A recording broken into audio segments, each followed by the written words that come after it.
R1MC, pinabulaanan po ang kumakalat na umano'y kumpirmadong kaso ng Mpox sa nasabing ospital.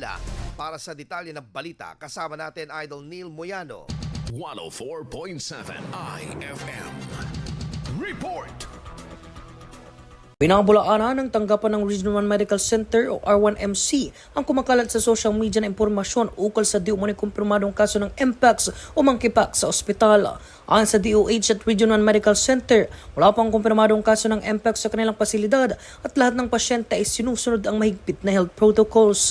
Hinihikayat ang publiko na maging mapanuri at mag-verify ng balita mula sa opisyal na mga source tulad ng DOH at Regional 1 Medical Center upang maiwasan ang takot at stigma tulad ng maling impormasyon.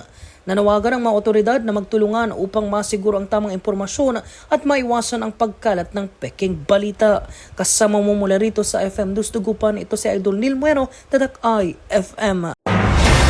IFM News. IFM News. IFM News.